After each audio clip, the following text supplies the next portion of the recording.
जनताको जीवनस्तरलाई गुणस्तरीय बनाउनुस् है। लोकतन्त्र नेपाली कांग्रेसको नेतृत्वमा भएका तीनटा ठूला क्रान्तिलाई हामीले संविधानमा सुरक्षित अवतरण गराएका छौं। त्यसको संरक्षण गर्नुस् है। हामीले अरु केही भनेका थिएनौं। कांग्रेसले तीनटा क्रान्ति गर्यो, त्यसको नेतृत्व गर्यो र संविधान निर्माणका लागि कम्युनिस्टले अवसर पाए तर गर्न सकेनन्। कांग्रेसका नेता हाम्रा पार्टी सभापति सुशील दाहाल चाहिँ प्रधानमन्त्री हुनु, त्यसमा संविधान निर्माण भयो र त्यो संविधानमा हामीले नागरिकका अधिकारहरूलाई पूर्ण सुरक्षित बनाएका छौं। लोकतान्त्रिक मूल्य र मान्यतामा आधारित लोकतान्त्रिक व्यवस्थाको राज्य प्रणालीलाई हामीले चाहिँ सुरक्षित बनाएका छौं। चुनौती आज कहाँ दियो भने संविधानलाई आक्रमण मात्र होइन, संविधानलाई कुल्चिएको अवस्था, संविधानलाई पूर्णतया मृत अवस्थामा लगेको स्थिति आज छ। संविधानमा बदलिदियो पनि भन्नुभयो, संविधानमा कहीँ कतै नभएको संसद विघटनको कुरा नेकपाका ओलीले गर्नु। त्यो अर्थ के हो भने यसले संविधानलाई कुल्चियो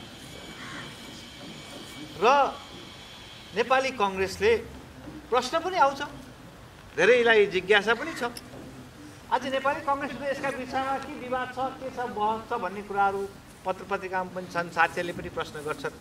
म स्पष्ट छु है, म तपाईलाई स्पष्ट गर्न चाहन्छु। जुन दिन संसद विघटन भयो त्यसपछि बसेको केन्द्रीय समितिका पदाधिकारी, पूर्व पदाधिकारी, हाम्रा आदरणीय नेताहरू सबैले एकै स्वरमा यो संसद विघटन पूर्णतया असंवैधानिक छ, असंसदीय छ, यसले लोकतन्त्रको मर्ममाथि प्रहार गरेको छ, लोकतान्त्रिक व्यवस्था समाप्त पार्ने यसको उद्देश्य हो। स्पष्ट रूपमा हाम्रा पदाधिकारी, पूर्व पदाधिकारी नेताहरू निर्णय गरे। पोलिटिकल पार्टीले वक्तव्य पनि दिन्छन् तर वक्तव्य मात्र दिएको स्थिति होइन, यसलाई कार्यान्वयन गरेको पोलिटिकल एक्सनमा लगेर 13 गते हामीले देशव्यापी रूपमा जिल्ला स्तरीय रूपमा चाहिँ हामीले विरोधका कार्यक्रमहरू गर्यौं र अस्ति क्षेत्रमा, त्यसपछि हिजो पालिकाहरूमा, अब 8 गते हामी चाहिँ वडाहरूमा चाहिँ विरोधका कार्यक्रमहरू। पछि कांग्रेसले पोलिटिकली एक्सनका रूपमा यसको विरुद्धमा सडकमा ओर्लिसकेपछि फेरि कांग्रेसका को साथीले के भने, कांग्रेसका कसले के बोले, मेरो लागि कमसेकम सरकारको विषय हो जस्तो मलाई लाग्यो। मिडियाका सबै साथीहरूले, पार्टीका सबै साथीहरूको लागि कांग्रेसले केन्द्रीय कार्य समितिले निर्णय गरेको यो कार्यक्रम हो। विरोध कार्यक्रम जुन छ यो केन्द्रीय कार्य समितिले एक मतबाट, एक स्वरबाट निर्णय गरेको अहिलेको स्थिति हो। त्यसैले कांग्रेसले के गर्छ भन्ने कुरा पोलिटिकली तपाईले हेर्नुभयो भने एक्सनका रूपमा हेर्नु भने सडकमा गएर यसलाई दह लगाउने, यो संविधानमाथि जुन आक्रमण मात्र होइन, मैले भनिहालेँ संविधानलाई मृत अवस्थामा लाने कुराहरू जुन गरे। र दोस्रो मैले तपाईहरुसँग राख्नुपर्ने विषय के हो भने कि अहिलेको संवैधानिक परिषदका कुराहरू पनि आएका छन्। त्यसमा कांग्रेसले अध्यादेशको पहिला विरोध गर्यो र अहिले पनि हामी स्पष्ट रूपमा छौं कि संविधानको मूल मर्म स्थायित्व, राजनीतिक स्थायित्व, त्यो सँगसँगै राज्यका अङ्गहरूमा स्वतन्त्र निष्पक्ष रूपमा योग्य र सक्षम व्यक्तिलाई पुर्याउने र कुनै किसिमको राजनीतिक पूर्वाग्रह राखिनु हुँदैन भन्ने कांग्रेसको मान्यता। यो संविधानको पनि आशय के हो भन्दाखेरि संवैधानिक परिषदमा सभामुख, उपसभामुख, प्रधानमन्त्री, मन्त्रीज्यूहरू र प्रतिपक्ष दलको नेता र प्रधान न्यायाधीशसम्म राख्नुको अर्थ के भने यसलाई एउटा स्वतन्त्र निष्पक्ष रूपमा लाने हो भन्ने कुरा नै हो। तर आज राजनीतिक स्थायित्वमाथि पनि अब आज देख्नु भएको छ अराजकताको स्थिति आज देशमा चाहिँ विद्यमान छ। राजनीतिक स्थायित्वलाई आधार मानेर जनताको जीवनस्तर उठाउने र राष्ट्रलाई समृद्ध राष्ट्र बनाउने यो संविधानको मूल उद्देश्य हो। यो संविधान अहिले मलाई लाग्छ जुन समाप्त पार्न खोजिएको छ त्यसको मूल आशय के हो भने नेपालको लोकतन्त्रलाई, लोकतान्त्रिक व्यवस्थालाई, सिस्टमलाई अट्याक पार्छ, प्रणालीलाई। 3 वर्ष जुन दिनदेखि नेकपाको सरकार गठन भयो त्यस दिनदेखि नै वास्तवमा त्यसको भोलिपल्टदेखि नै हाम्रो सिस्टमलाई, प्रणालीलाई, आज शिक्षा प्रणाली हेर्नुहोस्, आज शिक्षा 90 लाख इन्भल्भ छन् शिक्षामा चाहिँ विद्यार्थी शिक्षक गरेर आज कुनै किसिमको लिग सरकारको चाहिँ यो बिचमा चाहिँ हामी चाहिँ देखेका छौँ। आज जीवन स्तर कति कष्टकर भएको छ हामी त्यसको कुनै चाहिँ देख्दैनौँ। जीवन स्तर उठाउने कुराहरू अथवा चाहिँ यत्र भ्रष्टाचारका घटनाहरू मैले त भन्ने गरेको छु। शून्य भ्रष्टाचार भन्नुहुन्थ्यो, अगाडि 1 राखेर पछाडि जतिवटा सुन्न सकिन्छ बढाउँदै जाने चाहिँ भ्रष्टाचारको चाहिँ उदाहरण चाहिँ हामीले ओलीजीको चाहिँ रहेछ। त्यो भनेको लाख होइन, करोड होइन, अझ अरबमा सकिन्छ कि जति सकिन्छ भ्रष्टाचारको कुराहरू। आज यो तर त्यसै बात होइन। संसदमा लिएर आएका विधेयकहरू हेर्ने हो भने संसदले विधेयकहरू लिएर आउँदाखेरि कुनै पनि हालतमा संविधानका विरोधी विधेयक आउन सक्दैन। हाम्रो कानुन मन्त्री यहाँ हुनुहुन्छ, संविधान अन्तर्गतकै विधेयकहरू आउनु, संविधानको भावना विपरीत आउन सक्दैन।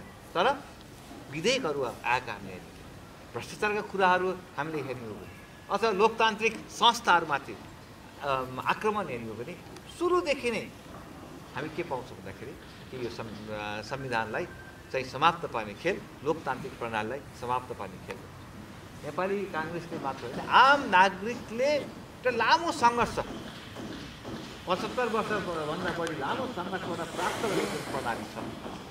यो जुन प्रणालीलाई हामीले अब अगाडि बढाउँछौँ भनेर भनेका हौँ, त्यही प्रणालीमाथि नै अहिले त्यही प्रणाली समाप्त गर्ने काम।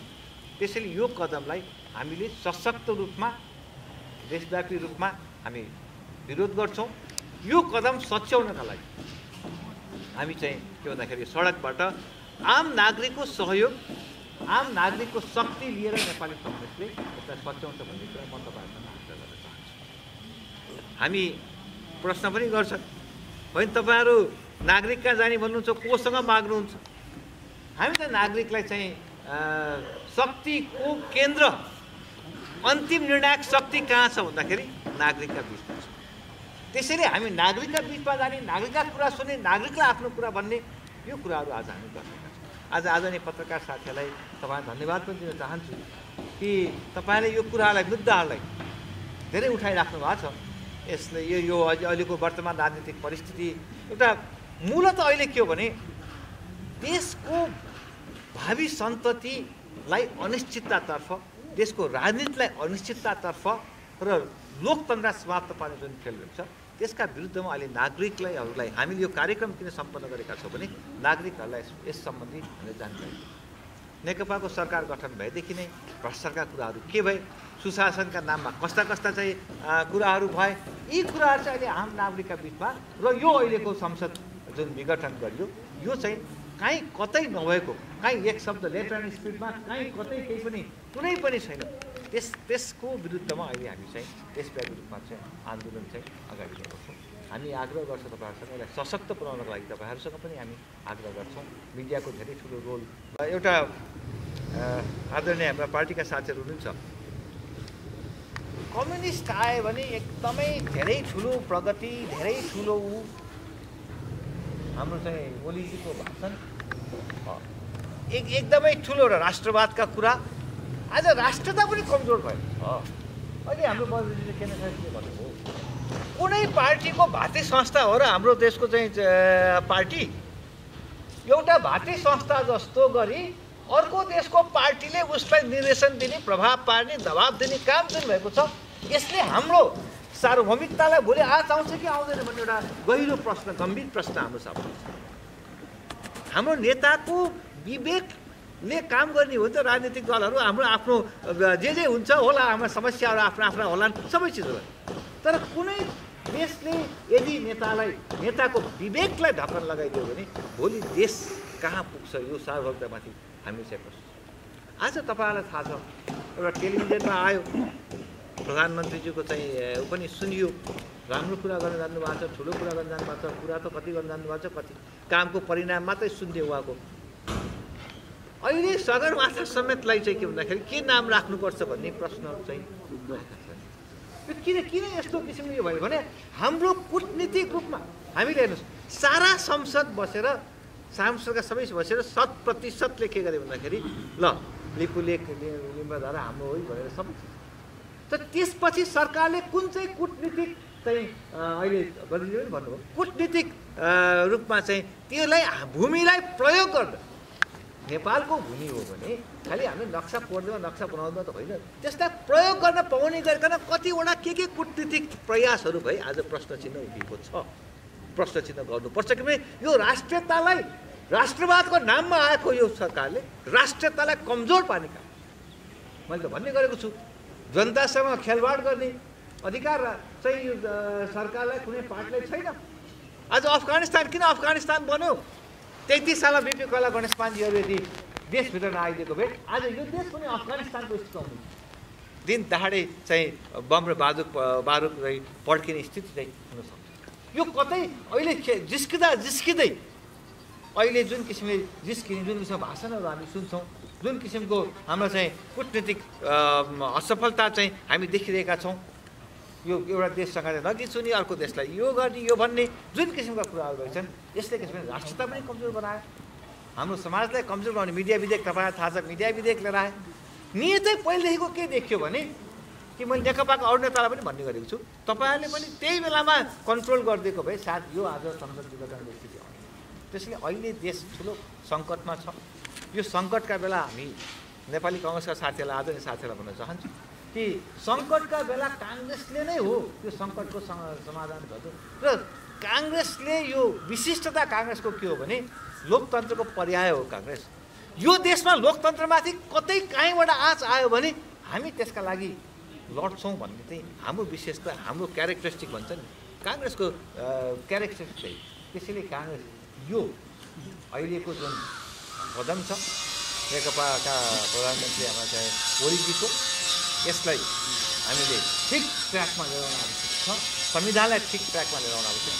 र पोलिटिकल सिस्टम चाहिँ नेपालले धेरै लामो समयपछि डेमोक्रेटिक पोलिटिकल सिस्टमबाट जाने भनेकै त्यही निर्णय हो। त्यो वामपन्थीहरू अथवा भन्नुहोस् एमाले, तत्कालीन एमाले, माओवादी, नेकपाभन्दा अगाडि यो स्थितिमा जुन संविधान निर्माण भयो त्यो सबैको अरू राजनीतिक दल जो संसद थिए सबैले स्वीकारेको के हो भने लोकतान्त्रिक व्यवस्था नै हो। त्यो लोकतान्त्रिक प्रणालीमाथि जुन मैले भने प्रहार भयो, यस्तो चाहिँ कोरोनाको महामारीका बिचमा पनि जनताप्रति जुन व्यवस्था भयो, त्यसले गर्दाखेरि सरकारले सुरुदेखि नेकपा सरकार गठन भएदेखि नै जनताप्रति व्यवस्था गरेर यो लोकतान्त्रिक नै दिएको नै अधिकार। एकजना प्रमुख महिला भयो भने उपप्रमुख पुरुष हुनुपर्ने अथवा दुईटा लिङ्गमध्ये एउटा हुनुपर्ने, 33% महिलालाई हुनुपर्ने, जनजाति दलित सबैलाई चाहिँ समेटेर जानुपर्छ। यो संविधान जसले सारा नेपाललाई एकजुट बनाउँछ त्यही संविधानमाथि प्रहार भएको छ। यो संविधान जसले हिजो समाजबाट पछाडि परे तिनीहरूलाई चाहिँ अधिकार सम्पन्न बनाउनुपर्छ जसले चाहिँ संविधानमा उल्लेख गरेको छ, त्यही संविधानमाथि आक्रमण भयो र नेपाली जनताको अधिकारहरू सुनिश्चित भएको यो संविधानलाई कमसेकम मैले त भन्ने गरेको छु 10 वर्ष कमसेकम यो संविधानको अभ्यास गरौँ न। सरकारले त सङ्घीयताको पूर्णतया उपेक्षा गरेर त्यसका विरुद्धमा सरकार चाहिँ लाग्यो। सबै कुरा केन्द्रित प्रधानमन्त्री भएदेखि नै राजस्व पनि आफै अन्तर्गत, यो अर्को पनि आफै अन्तर्गत, सारा प्रधानमन्त्रीजीको प्रयास के भन्दाखेरि केन्द्रीकृत गर्ने प्रयासहरू लाग्छ। सुरुदेखि हामी देखिरहेको छौँ। त्यसैले अहिले चाहिँ के भन्दाखेरि म तपाईँलाई भन्छु यो संविधान चाहिँ कमसेकम 10 वर्ष अभ्यास गरेर यदि हामी त्यसपछि यसका केही कमी कमजोरी छन् भने संवैधानिक प्रक्रियाद्वारा हामी त्यसलाई सच्याउने, त्यसलाई चाहिँ परिमार्जन गर्ने कुराहरू संवैधानिक प्रक्रियाद्वारा हुनुपर्नेमा संविधानलाई जुन समस्या रहेछ त्यसले देशलाई नै कमजोर बनाएको छ। आज राष्ट्र कमजोर भएको छ। आज जनताका अधिकारहरू समाप्त गर्ने जुन चाहिँ एउटा प्रक्रिया अगाडि बढाउन खोजेको छ त्यसप्रति हामी चाहिँ बहुत विरोध गर्छौँ र म अब तपाईँ साथीसँग म धेरै लामो समय